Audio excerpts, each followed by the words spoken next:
Ever found yourself stuck in the endless loop of procrastination? You know, it's that peculiar place where time seems to stretch out before you, yet somehow tasks remain undone. It's a common conundrum that many of us grapple with, although it's rarely a topic of dinner table conversation. Procrastination isn't just about being a couch potato or having a disorganized desk.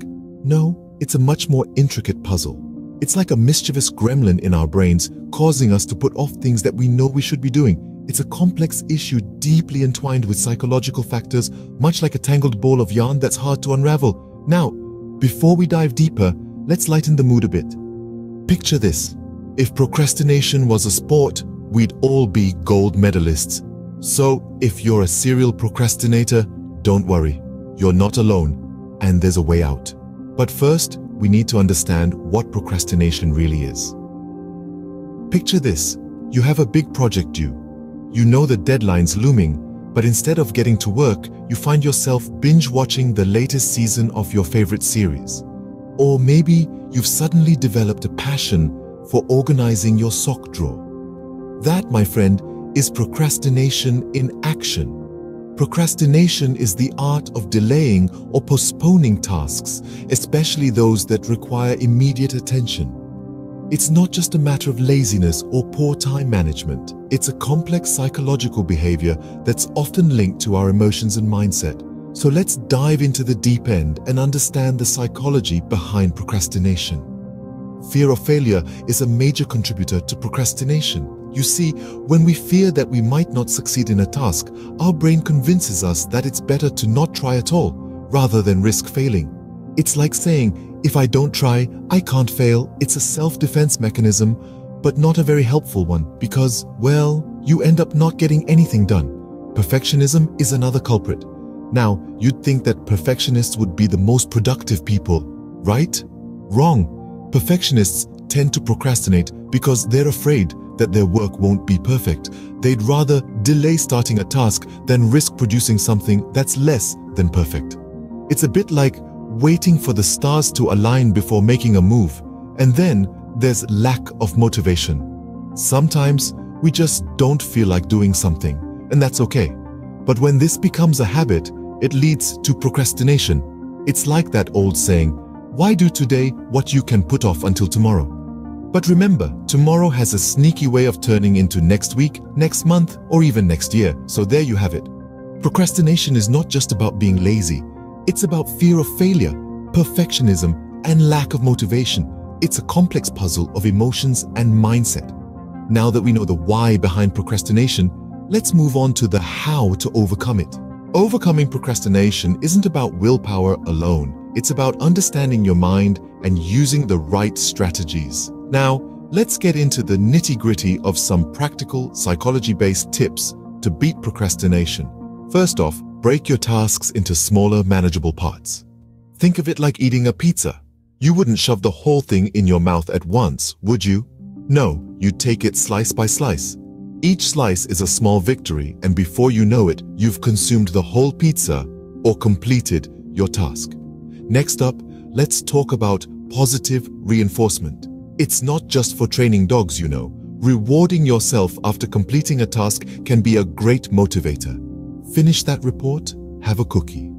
Cleaned your room, watch an episode of your favorite show. Just don't use this as an excuse to binge watch an entire season. We're looking at you, Game of Thrones fans. Thirdly, create a conducive environment.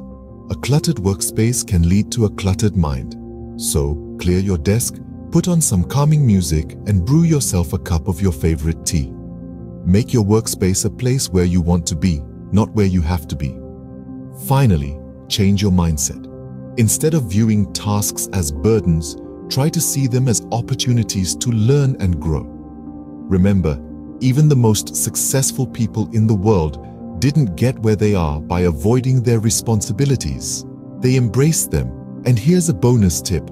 Use humor to lighten the mood. If you're feeling stressed about a task, try to find the funny side of it. Humor can be a great stress reliever, and it's much healthier than stress eating a tub of ice cream. Remember, these strategies aren't magic bullets. They require practice and patience. But with time, you'll find yourself procrastinating less and doing more.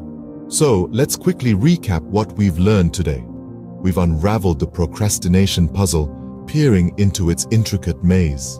We've discovered that it's not merely a matter of willpower or laziness, but rather a complex psychological phenomenon. In essence, procrastination is the result of a tug-of-war between our present self seeking immediate gratification and our future self focused on long-term goals.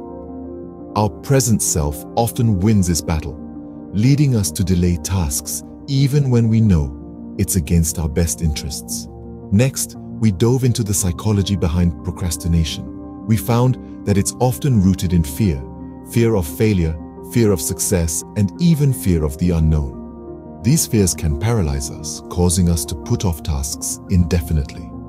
Additionally, we learned that our brains are hardwired to prioritize short-term rewards over long-term benefits, making procrastination an easy trap to fall into. But don't despair. We also explored several strategies to help us combat procrastination. We learned about the power of breaking down tasks into manageable chunks to make them less daunting.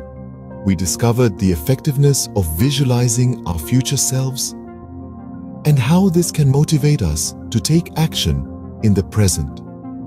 We also discussed the importance of setting clear, achievable goals and the role that positive reinforcement can play in keeping us on track. Remember, the key to overcoming procrastination lies in understanding and addressing its underlying psychological causes. It's about shifting our mindset, harnessing our willpower, and taking proactive steps towards our goals. And now, dear listeners, it's time for you to take action. Put these strategies to the test. The next time you find yourself staring down a daunting task or deadline, don't let procrastination win. Break down the task, visualize your future self, set clear goals, and reward yourself along the way. The next time you find yourself stuck in the procrastination loop, remember these strategies, and don't forget to share this video with your fellow procrastinators. Together, we can all conquer procrastination.